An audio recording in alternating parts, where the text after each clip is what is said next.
your betting odds on the Bet US, and how did you choose on that fight? You know, the betting odds were Alex was the favorite in it, and I thought he should be. And I thought, it was at that point, as long as it's, below the 200 mark, it's something to bet. And I talked about, if you're going to pick one, I would pick Alex. And I'd only pick Alex because when you have that first fight, no matter what, and you have someone get put down the way Yuri did, and even he said, I didn't remember this, even though people were saying it was an early stoppage.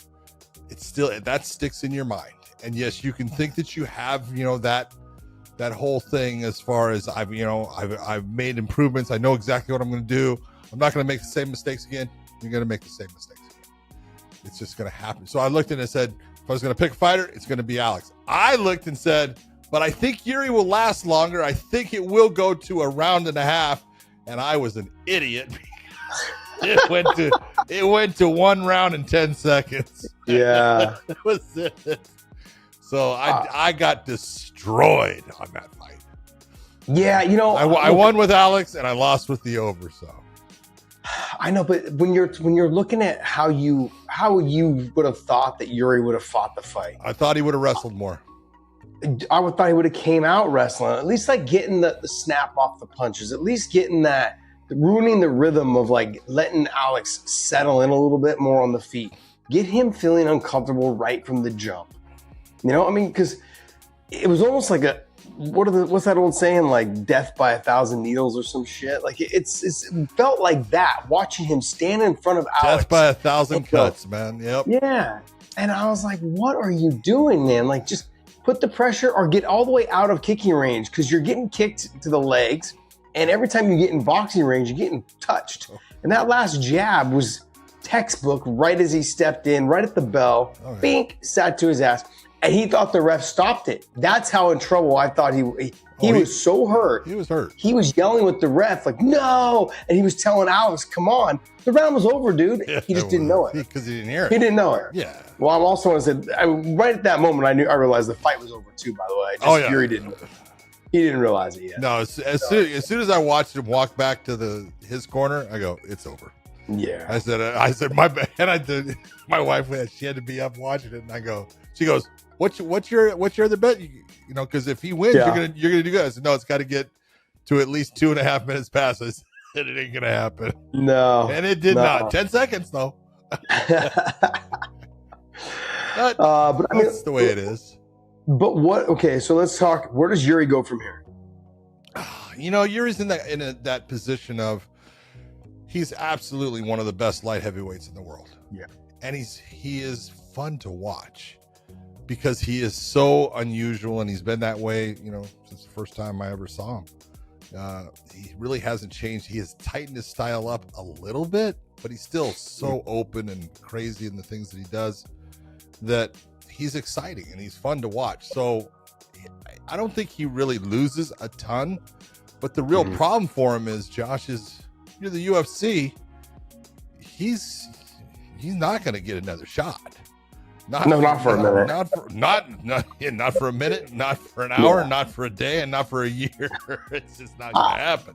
See, now John just aged himself in one moment. He realized when I say a minute, that doesn't mean an actual minute, John. That means he's got some time. No, that's the whole point. He's going to have to go through basically the top 5 in the light heavyweight division to the point where they're stuck, a la Max Holloway, Alex Volkanovski, unless someone beats Alex. And I don't see anybody in the light heavyweights right now beating him. I thought if there was a person that had a chance of beating him, it is Yuri. And, I know that, Jamal Hill is, talking a lot of stuff, and now all of a sudden it's the Herb Dean thing where, he let his guard down. Bullshit. You got knocked out. Okay. Sorry. And nothing against it. That happens to good fighters, and Jamal is a good fighter. I just don't think his style is made to beat Alex Pereira. Yeah, none of those guys are on his level. Not right now. And I'm actually, the reason why I'm looking at my photos, I'm looking for the and the other part is you can take a look, when Yuri put Alex against the cage looking for a takedown, he did that in their first fight. He was able to take him down. Mm-hmm. I mean, it didn't even get close to a sniff. Yeah, but John, I'm gonna go with this. I think Magomed Ankalaev has a good chance of beating. I don't think so. I think he'll wrestle. you yep. sucker. I know. I think he'll wrestle. Okay. I think he'll wrestle. He might wrestle after he gets hit with a left hook. Yeah. I think he'll wrestle, and I think if he does wrestle, I think he beats Alex. Yeah, but like I said, he's got to wrestle though. He cannot afford not to wrestle. Yeah. Outside of that, let's just say that he beats Ankalaev, or let's just say that fight doesn't come to fruition for whatever reason. I mean, are we going to sit around and just say, hey, let's just let him stay here at 205? Or do we try to really bump him up to heavyweight? Do we see that Tom Aspinall fight? I just saw George roll his eyes. George, you didn't like my idea? I saw you roll your eyes. George. First off, you're asking him to go up in that fashion. I saw him step on the scale last night. He was 231 pounds. Yeah. Okay. And that would be about what you figure anywhere between 230 to 235. That would make him a small heavyweight. The hybrid. Yeah. Guys like Aspinall, Aspinall is way better than people realize. Oh, John, I've been high on this guy since he first came in. Don't talk to me. I know this. Excuse me. I know this. Did I say you? I said he's way better than people. He does not get the credit for how good he really is. I mean, yeah, he had, people. I saw John Jones actually saying how Curtis Blades was lighting him up, in their first fight before the injury. And I was like, I went back and watched it. He missed every goddamn fucking punch there was, just about. So, but John being soft. Yeah, John doesn't want to fight him.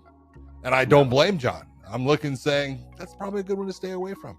If you're thinking about pulling a plug on your career, there's no point in fighting that guy. Because he's big. I mean, physically a big human being.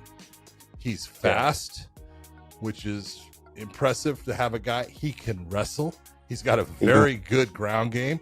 And his stand-up, he's got power in his hands. I mean, he's the full fucking package. That's someone that Alex Pereira, at this point, should go, why am I going to move up there? That's stupid. This is true. I get it. George, you don't like this fight? I saw that eye roll. I don't mind the fight. I feel like, Dana and the brass aren't too keen on him moving up. They like his money maker. They like that he's available for anyone, anytime, But, I mean, it would be fun to watch him go up. I don't know. I don't know. Should he? I mean, he probably does deserve a straight interim title shot. But I think he's. Why would a guy who is the undisputed light heavyweight champion of the world fight someone for an interim title? True. Stupid. Well, doesn't happen. Yeah. Let me ask. I think that he still needs to stay in 205. He's got some work to do there, and his work to do there is going to be Ankalaev. After Ankalaev, I mean, he really has no one else. I mean, Rakic's just lost. Krylov is, I don't think, ready for him right now either. No. You got Johnny Walker just lost. Khalil Roundtree, he's so far down. He's number 8. You got Ozdemir. You got Anthony Smith, who lost. There's just nothing there for him in the 205s. I mean, I wouldn't mind watching him go back down to 185. That's just too much for his body, because I'd like to see him and Dricus fight. I'd like to see him and Dricus. But I mean, outside of that, I mean, I'm not interested in the Izzy fight again. The Dricus fight kind of interests me, but I don't know if I want to watch him get back down to 185. I think he's well suited for 205. Too much of a drop. Yeah, too much of a drop. And I don't want to say he's old, but he is getting older. What, 30? He's accomplished so much. 36 right now? I think so. John, the thing is, I have this itch to see him fight in heavyweight. I really do, because I honestly, it's been such a Cinderella story for him. It's a fairy tale if you think about it, right? I mean, comes in, beats Izzy, wins the 85-pound title, loses to Izzy, then goes up to 205, wins the 205-pound title. He could be the first fighter in a major promotion to win 3 titles in 3 different weight classes. That's insane. And to do it in 12 fights? 11 fights in his whole MMA career, not even 30 fights or what, to do it in in however many fights he has now, what, 11 or 12? It's insane. Insane what he's accomplished in just this short period of time. 13 total fights. Jeez. Yeah. And how many of them were knockouts? Ooh. Yeah. You know what I mean? Like and the list of the guys he's knocked out: Izzy, Strickland, Yuri twice. Jamal Hill. It's not like he's knocking out chumps. He's knocking out freaking savages. You're thinking to yourself, man, what can this guy not do? So that's why there's that itch of like, he's already done everything. Like, what can he not do? Let's see if he can beat John Jones. I want to see that fight. Give me that fight. I said heavyweight. I never said it had to be Tom Aspinall. Yeah. I just said heavyweight. So, you can do it. John Jones can drop back down to the 205s, man. No. Do it at heavyweight. Do it at heavyweight. Okay. Well, at least that one makes sense because John is the undisputed heavyweight champion. Going after that title makes sense. In the interim, doesn't make sense. I get you. We're gonna see Yuri's gonna end up fighting Hill or Yawn or Racket.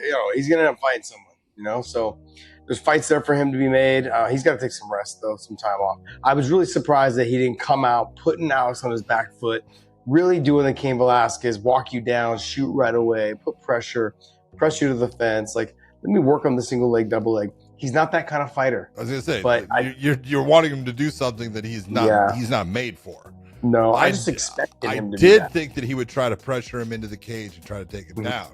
Yeah, but it's it is what it is. Some styles are tough for people, and I think that Alex's style is a difficult one for Yuri because you can go back and just look at his last fight against Rakic. Look, he took some shots.